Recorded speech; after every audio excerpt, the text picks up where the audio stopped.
I say we start with Facebook, just because that was the big story of the internet this week. Is on a Monday, bright and early. I'm sure in California time it was probably like 7, 8 a.m. when all this started. 1 p.m. Eastern. So okay, so 11, 10, 11, 12, something like that.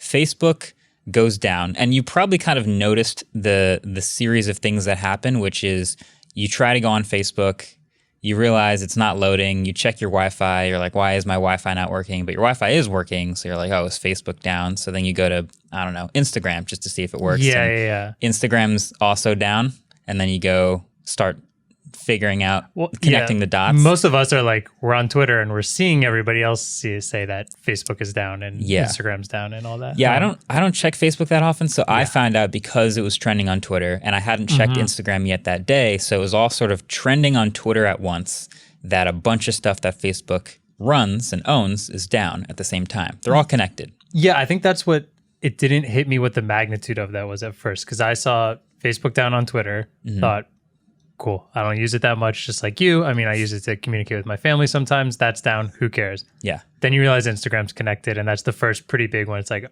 okay, I like Instagram way more than Facebook. Yep. That one kind of hurts a little bit. And then it just keeps going. Like, you don't realize what is, and then WhatsApp's down, which... Right. Facebook also owns WhatsApp. And we don't use it that much. We use SMS mostly. I mean, we still have like Slack and some other messaging apps, but WhatsApp is gigantic. Internationally, it's massive. Yeah. Millions and millions of people use WhatsApp, and we'll go over that in a second. Yeah. But like, we've seen outages like this in the past, like when Amazon's web services go down, when AWS goes down, you realize how many sites on the internet depend on AWS, and they're all down at once. And usually it's brief, but you'll notice like, wow, there's a lot that's actually all connected here.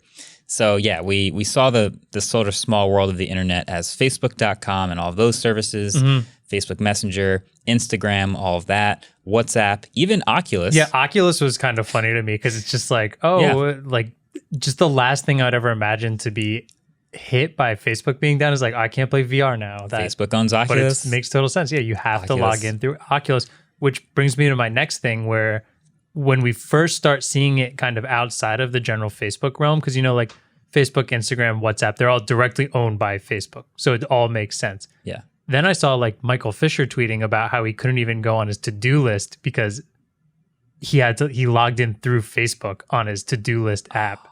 Yes. So imagine all this. I mean, the second order. The majority of times when I download some new app that I'm not that excited about, but I just want to have it because maybe it does one nice thing. If it gives me the option to log in through Facebook or Google, I'll do it because it's so much quicker than just interesting. Making a new account every time. Yeah, there's different philosophies with that. I never ever log in through Facebook. That's been my mentality. I do log in through Google with some things, and then Apple now will let you literally make a new fake email address to sign in. So if you sign in through Apple, you can just bypass all of that sort of tracking. But I want to go over the explanation for exactly what happened first, and then we can go over like the experience and the effects, because there were a lot of them. So a lot of people were asking like, Marquez, are you going to make a video about what happened, and like when are we going to figure out why everything was down for like several hours? Yeah, which is a while. We finally did get an explanation. I'm not probably going to make a video about it, but it is interesting to read, and we'll link it below. But we kind of have the cliff notes here. It's a very brief. Too long didn't read, but the briefness of this is still fairly long because it was a huge explanation of what happened. Highly suggest reading it. It'll be in the show notes, like you said. So essentially, I'm going to try and break this down here. And this is very, very brief. There is way more nuance to all of this. You can get scientific. So just, I don't know if I can get. I'm not an engineer. I don't fully understand everything. So this is what I gathered. So essentially, Facebook has a bunch of physical data centers globally. Yep. Makes sense. Some of them are gigantic, but what they do have is they have a bunch of smaller ones that generally connect to all of these together. So, you know, we have all our physical facilities that are around the world, and those are all connected, and they kind of call that the backbone network of kind of the broader Facebook, and everything that Facebook owns is all connected through this backbone network. Now, when you use an app or go to Facebook or anything, it generally sends a request to one of these smaller facilities before then going into all of the data centers to request permissions or whatever, send it back to your phone. That's pretty much how general internet usage gets processed, at least through Facebook here. Now, between those facilities, it's all managed by different routers and everything because, you know, you're sending information into a smaller facility, then it has to get sent out to one of the bigger data centers. So in a general maintenance of some of these routers, which they have to go down all the time because, different things need to get worked on. Maybe there's some physical lines that have to be worked. Maybe they need to do some configuration on something different. So, can't have 100% uptime. Yeah, exactly. So they're used to doing this in like small portions where you and I, the user, would never notice that they were doing it or never notice there was any downtime. Apparently, when they did one of these, they accidentally issued a command that unintentionally took down all of these routers and all of these connections between these smaller facilities into these larger data centers.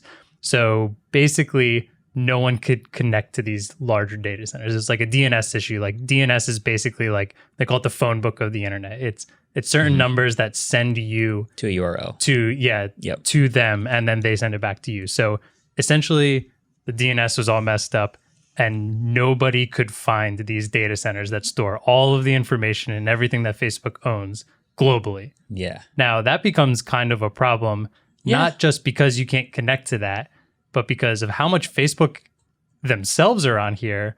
Internal messaging apps, internal emails, just like internal communication in general start going down. Yeah, I saw an email or a tweet that, I saw most of this on Twitter, that literally Facebook employees could not communicate with each other because they were using Facebook tools and Facebook email addresses, and all of those also didn't work. So I believe some of them who were already logged into their Outlook were okay because it was already connected. But if you were not logged into that, if you're not logged into a messenger, if you had to log in or basically anything, you were out. Is it true that Facebook employees were locked out of the building because of some server issues? It sounds like they didn't fully explain that. It did see like there was issues maybe getting into some of the data centers. And I'm not 100% sure if that meant like they definitely couldn't remote into some of them. They were having issues with that.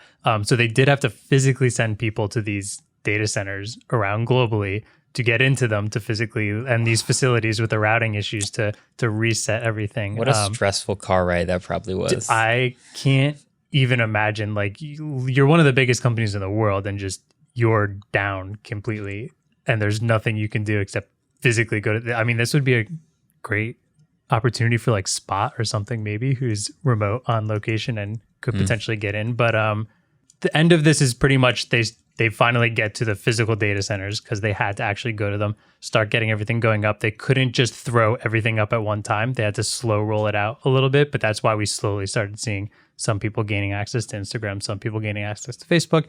Finally, all came back up.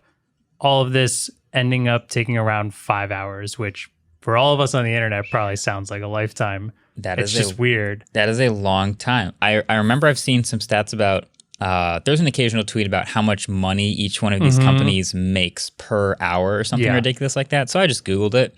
Looks like those couple hours resulted in about $60 million of lost revenue because Facebook's selling ads all the time. Facebook's running constant ads alongside videos and is helping the entire creator economy. More. I wonder if that's like literally just Facebook and probably just like, Facebook ads. Like the Facebook website, not Instagram. I feel like it would be more. But if you think about it, 5 hours for everything that happened, for physically having to go to these data centers and fix it, that's pretty quick. I mean, I'm sure it's an absolute mess for them and they would wish that would never happen ever again. But yeah, you got to give a little credit. 5 hours to physically go to all these different places and fix the largest mess. I think someone said the biggest internet outage since 2018, which was probably the AWS services, right? Okay. Yeah.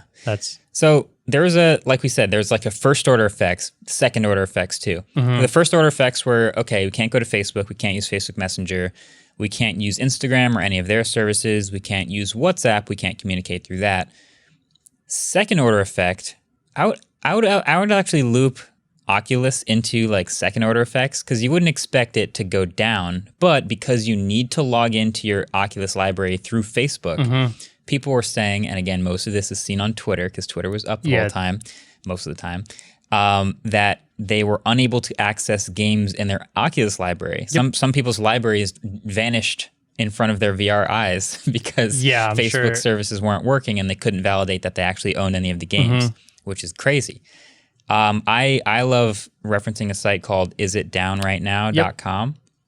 That site was hit so hard during this outage that it also went down. Yeah. So Is It Down Right Now also was down. It was basically replicating like a DDoS attack, which is the way that works is sending so much information to a single website that it can't handle the load. Yeah. Well, this wasn't an attack. This was just something went down that is so big that so many people wanted to check that it went down. And then also I kind of asked, sort of passively wondering, but also kind of really wanting to know, how hard does like Twitter usage spike during the outage of other services comparable to Twitter? So like this would be a perfect example. Facebook's gone. You know, where do you go to talk about Facebook and Instagram being down at once? You go to Twitter usually. And we did see Twitter start to struggle with maybe their highest load ever, which is really crazy. And also we saw Telegram saw some really impressive numbers because WhatsApp was down for so long that apparently about 70 million new people signed up for Telegram during that outage, which is wild. Well played. Now, I got to say, brand Twitter was pretty on point during all of this. I think Telegram was tweeting at people like, hey, we're still up. Join us now. Twitter was just kind of like, what's up, everybody? What's up, literally everybody. What's up, I think everyone, was their tweet. Yeah. Everyone on the internet. And a lot of brands chimed in that they weren't down while Facebook was. I thought there was a healthy amount of like actually fun brand engagement on Twitter. There's some fun brand engagement. There's also just some great memes dunking on Facebook, which I think is the ultimate upside to everything that happened. Is for people who aren't super into Facebook or maybe even don't check Instagram. For us Twitter users, we had a field day. It was a good time. I think there was a couple that I think were my personal favorites, and I think we just have to go over them. They're too good. My absolute favorite one. Someone tweeted a picture of the Facebook HQ sign, and then they put one of those Spirit of Halloween banners over it, like it went out of business. If you're outside of the US, essentially, we have this store that pops up every fall that sells like purely Halloween decorations and Halloween costumes, and seems to just immediately take over any semi out of business. It's kind of spot. Anywhere. It's a phenomenon. Like this business is only relevant 2 months of the year. Yeah, 1.5 months. And maybe. There's one every mile. It feels. And they appear like like the second you start seeing pumpkin spice lattes, you start seeing this store everywhere for Halloween related stuff, and they just find a way to swarm in. They're kind of like lanternflies. They're like an invasive species, and they just find everyone going out of business and just buy all those buildings and make all of their money for a month, and then they're just gone. Yep. It's beautiful. So they took over Facebook. Perfect timing too. Yeah, that's shiny new Spirit of Halloween headquarters. Well played. Over there. We also had our fellow coworker David tweeting, "Guys, I can't log into my Ray-Bans," in reference to the new Facebook Ray-Ban glasses, which I find hilarious. Like, what do you think those? My God, we're probably a little too new into those, but if anyone using them, we're using them as Facebook went down. I guess you just have really expensive sunglasses. For I feel like they were probably bricked. They're probably bricked. Nice. Okay, well done.